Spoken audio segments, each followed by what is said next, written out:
Hello friends, வணக்கம். Welcome back to our channel. இன்றைக்கி நம்ம சேனலில் கல்யாண ஸ்டைலில் 1 kg சிக்கன் பிரியாணி எப்படி பர்ஃபெக்டான அளவுகளோடு பண்ணலான்னு சொல்லிட்டு வாங்க பார்க்கலாம்.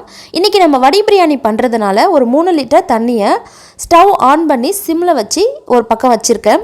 இன்னொரு அடுப்பில் நம்ம ஒரு பாத்திரம், அடிகனமான பாத்திரம் எடுத்துக்கோங்க. அதில் ஒரு 200 ml ரீஃபண்ட் ஆயில் சேர்த்துருக்கேன். நீங்கள் கடலெண்ணெய் வேணாலும் சேர்த்துக்கலாம், நல்லெண்ணெய் சேர்க்கக்கூடாது. இது கூடவே 4 ஏலக்காய், கொஞ்சம் பட்டை, கொஞ்சம் கிராம்பு சேர்த்துக்கோங்க.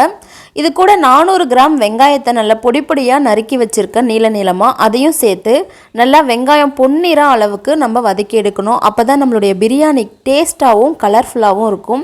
இது ரொம்பவே முக்கியமான ஸ்டெப்புங்க நம்மளுடைய பிரியாணிக்கு. கல்யாண ஸ்டைலில் வேணும்னா இந்த மாதிரி பண்ணணும். இப்போ பாருங்கள், நம்மளுடைய வெங்காயம் நல்லா பொன்னிறமாக வதங்கிடுச்சு.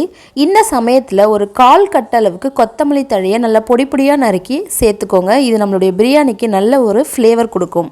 இப்போ இது கூட நம்ம 2 பச்சை மிளகா சேர்த்துருக்கோம். நீங்கள் உங்களுடைய காரத்துக்கு ஏற்ற மாதிரி கூட்டியோ குறைச்சியோ சேர்த்துக்கலாம். கூடவே 2 டேபிள் ஸ்பூன் அளவுக்கு பட்டை மிளகாத்தூள் சேர்த்துருக்கோம், தனி மிளகாய்த்தூள் சொல்லுவாங்க. இதையும் உங்களுடைய காரத்துக்கு ஏற்ற மாதிரி சேர்த்துக்கோங்க. நம்ம ஏன் இதை இப்போவே ஆயிலில் சேர்க்குறோம் அப்படின்னு பார்த்தீங்கன்னா, இதுதான் நம்மளுடைய பிரியாணிக்கு ஒரு கலர் கொடுக்க போகுது. நம்ம வேறு எந்த எக்ஸ்ட்ரா கலர்ஸும் ஆட் பண்ண போகிறதில்ல. இது கூட ஒரு 100 கிராம் இஞ்சியும் 50 கிராம் பூண்டையும் நல்லா க்ளீன் பண்ணி பேஸ்ட்டாக அரைச்சி வச்சுருக்கேன். அதை சேர்த்து அதோடைய பச்சை வாசம் போகிற அளவுக்கு வதக்கி எடுத்துக்கோங்க. இப்போது இது நல்லாவே வதங்கிடுச்சு, ராஸ்மெல் எல்லாமே போயிடுச்சு. இந்த சமயத்தில் ஒரு 400 கிராம் தக்காளியை நல்ல நீளமாக கட் பண்ணி சேர்த்துருக்கேன். நம்ம பிரியாணிக்கு எப்போவுமே தக்காளி வெங்காயம் சேம் குவான்டிட்டியில் தான் ஆட் பண்ணணும். அது 1 kgயாக இருந்தாலும் சரி, 5 கிலோவாக இருந்தாலும் சரி, அதுக்கேற்ற மாதிரி. இப்போ 2 டேபிள் ஸ்பூன் அளவுக்கு கல்லுப்பு ஆட் பண்ணிக்கிறேன். நீங்கள் சால்ட் வேணாலும் ஆட் பண்ணிக்கோங்க. இப்போ நல்லா தக்காளி மசிஞ்சு வரணும். அந்த சமயத்தில் நம்ம ஒரு 200 ml தயிர் இதில் ஆட் பண்ணிக்கலாம். தயிர் ஆட் பண்ணி ஒரு 30 to 40 செகண்ட் குக் பண்ணிக்கோங்க. ரொம்ப நேரம் குக் பண்ண வேண்டாம். இது குக் பண்ணிகிட்டு இருக்கும் போதே நம்ம புதினா தழை ஒரு 1/4 கட்டு அளவுக்கு நல்லா க்ளீன் பண்ணி இதில் சேர்த்துக்கோங்க. இதுவும் நல்ல ஒரு ஃப்ளேவர் கொடுக்கும் நம்மளுடைய பிரியாணிக்கு. இப்போ தக்காளி, தயிர், புதினா எல்லாமே ஒரு சேர குக் பண்ணி வர சமயத்தில் நம்ம தண்ணி ஆட் பண்ண போகிறோம் நம்மளுடைய பிரியாணிக்கு. இது 1 kg ரைஸ்க்கு 800 ml தண்ணி நம்ம ஆட் பண்ணணும். இது சரியான பக்குவம் வடி பிரியாணிக்கு. இப்போ தண்ணி ஆட் பண்ணதுக்கப்புறம் ஒரு மூடி போட்டு நல்லா ஃபாஸ்ட்டாக வச்சு ஒரு 10 நிமிஷத்துக்கு கொதிக்க விடணும். இப்போ நம்மளுடைய கிரேவி நல்லா கொதிச்சிட்ருக்கு. இப்போ சிம்மில் வச்சு ஒரு 5 நிமிஷம் விட்டுருங்க. அதுக்கப்புறம் ஓப்பன் பண்ணி நம்மளுடைய சிக்கனை ஆட் பண்ணிக்கோங்க. இப்போ பார்த்தீங்கன்னா சிக்கன் நம்ம முன்னாடியே வதக்கலை, கொள்ளலை, எதுவும் பண்ணலை. அந்த மாதிரி பண்ணும்போது ஹார்டான சிக்கன் பிரியாணி தான் நம்மளால் செய்ய முடியும். இப்படி பண்ணி பாருங்கள், நல்லா சாஃப்டாக ஜூஸியாக ஒரு சிக்கன் பிரியாணி பண்ண முடியும். கண்டிப்பாக இந்த மெத்தட் ட்ரை பண்ணி பாருங்கள். இப்போ இந்த மாதிரி மிக்ஸ் பண்ணதுக்கப்புறம் நம்ம ஒரு மூடி போட்டுடலாம். இப்போது நம்மளுடைய ரைஸை வடிக்கிற டைம் வந்தாச்சு. இப்போ பாருங்கள், தண்ணி நல்லா கொதிச்சிட்ருக்கு. இப்போ இது கூட 2 டேபிள் ஸ்பூன் கல்லுப்பு சேர்த்து ஆல்ரெடி நம்ம பிரியாணி செய்ய ஸ்டார்ட் பண்ண உடனேவே அரிசி ஊற வச்சு கழுவிருப்போம். அந்த அரிசியை வடித்து இது கூட சேர்த்துக்கோங்க. இப்போது இந்த ரைஸை நம்ம குக் பண்ணலாம் போகிறது இல்லைங்க, ஒரு 2 நிமிஷத்துக்கு மட்டும்தான் வேக வைக்க போகிறோம். இது ஒரு 50% கூட குக் ஆகாது. அது மாதிரி தான் நம்ம பண்ண போகிறோம். ஏன்னா நம்ம இதில் இருக்க கஞ்சி தண்ணி மட்டும்தான் எடுக்க போகிறோம், அரிசியை குக் பண்ண போகிறதில்ல. அதை மட்டும் நல்லா நோட் பண்ணிக்கோங்க. ரொம்ப நல்லா குக் பண்ணிட்டீங்கன்னா பிரியாணி குழஞ்சிரும்.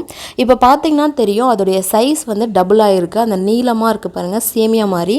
இந்த மாதிரி வந்ததுக்கப்புறம் நல்லா வடித்து எடுத்துக்கோங்க கஞ்சை. இந்த ப்ராசஸை கொஞ்சம் ஃபாஸ்ட்டாக பண்ணிக்கோங்க. ஏன்னா நம்ம அரிசியை வடித்த கையோட கிரேவியில் சேர்த்துடணும். அது கொஞ்சம் ஆறிடுச்சு அப்படின்னா தம் ஒழுங்காக ஆகாது, பிரியாணி பர்ஃபெக்டாக இருக்காது. இன்னொரு டிப்ஸ் பார்த்தீங்கன்னா, நம்ம இப்போ வடிச்சிருக்கோம் இல்லைங்களா சாதம், அந்த தண்ணியை எடுத்து கீழே ஊற்றிடாதீங்க. அது நமக்கு 2 ப்ராசஸ் தேவைப்படும். நம்ம கிரேவியில் ரைஸ் போட்ட உடனே தண்ணி பத்தலைன்னா அந்த தண்ணி தான் யூஸ் பண்ண போகிறோம். அதுக்கப்புறம் தம் போகிறதுக்கும் அந்த தண்ணி தான் யூஸ் பண்ண போகிறோம். இப்போ நம்ம கிரேவி 2 மினிட்ஸ் நல்லா குக் ஆகிடுச்சு சிக்கன் ஆட் பண்ணி. இப்போ நம்ம வடித்த சாதத்தை அதில் சேர்த்துக்கலாம். சேர்த்து நல்லா மேலாக்கா மிக்ஸ் பண்ணுங்கள், அடியில் கொடுத்து மிக்ஸ் பண்ணிடாதீங்க. சிக்கன் வரைக்கும் நல்லா மேலே மட்டும் மிக்ஸ் பண்ணி விட்டுட்டு தண்ணியோடைய அளவு பார்த்துக்கோங்க. ரைஸுக்கும் தண்ணிக்கும் சமமாக இருக்கணும். அப்படி பத்தலைன்னா நம்ம வடித்த கஞ்சிலேருந்து கொஞ்சம் எடுத்து மொண்டு ஊற்றிக்கோங்க. இப்போ மூடி போட்டு நம்ம ஒரு தோசைக்கல் அடியில் வச்சு குக் பண்ணும்போது ஈவனாக குக் ஆகும், அடி பிடிக்காது. இப்போ ஒரு 5 மினிட்ஸ் இல்லைனா அந்த புகை வெளியில் வர அளவுக்கு ஹை ஃப்ளேம்லையும் அதுக்கப்புறம் லோ ஃப்ளேமில் வச்சு ஒரு 15 to 20 மினிட்ஸ் குக் பண்ண போகிறோம். மேலே வடித்த கஞ்சி வச்சுக்கோங்க. இது வடித்து கஞ்சி வைக்கும்போது அதோடைய சூடும் கிடைக்கும், வெயிட்டும் கிடைக்கும். இப்போ பாருங்கள் 15 மினிட்ஸ் கழிச்சு நம்மளுடைய பிரியாணி வந்து ரெடி ஆகிடுச்சு. இப்போ பார்த்திங்கன்னா நம்ம அடியில் தண்ணி இருக்கான்னு மட்டும் செக் பண்ணிக்கலாம்.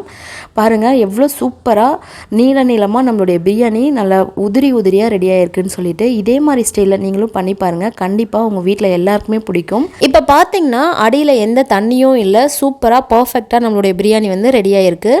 இப்போ தண்ணி உங்களுக்கு சப்போஸ் இருக்குது அப்படின்னா நீங்கள் பயப்பட வேண்டாம், கவலைப்பட வேண்டாம். அந்த தண்ணி வந்துட்டு கொஞ்சம் ஒரு 5 மினிட்ஸ்க்கு நீங்கள் மூடி போட்டு குக் பண்ணும்போது காணாமல் போயிடும். சூப்பராக பிரியாணி உங்களுக்கும் ரெடி ஆகிடும். இதே மாதிரி ரெடி பண்ணி பார்த்துட்டு எப்படி வந்துச்சு அப்படின்னு சொல்லிட்டு மறக்காமல் கமெண்ட் பண்ணுங்கள். நம்ம வீடியோ பிடிச்சா ஒரு லைக் மட்டும் பண்ணி உங்களோட ஃப்ரெண்ட்ஸ் அண்ட் ஃபேமிலிக்கு ஷேர் பண்ணுங்கள். உங்களுக்கு ஒரு அன்பான வேண்டுகோள், நம்ம சேனலுக்கு இன்னும் சப்ஸ்கிரைப் பண்ணலைன்னா மறக்காமல் சப்ஸ்கிரைப் பண்ணி சப்போர்ட் பண்ணுங்கள். உங்களுக்கு வாழை இலை கிடைக்கும் அப்படின்னா நீங்களும் பிரியாணி செஞ்சதுக்கப்புறம் சூடான பிரியாணியில் வாழை இலையில் சர்வ் பண்ணி பாருங்கள். உங்கள் வீட்டில் எல்லோரும் என்ஜாய் பண்ணி சாப்பிடுவாங்க. ரொம்பவே டேஸ்ட்டாகவும் ஹெல்த்தியாகவும் இருக்கும். வேற ஒரு சூப்பரான வீடியோவில் மறுபடியும் மீட் பண்ணுற வரைக்கும் பாய்.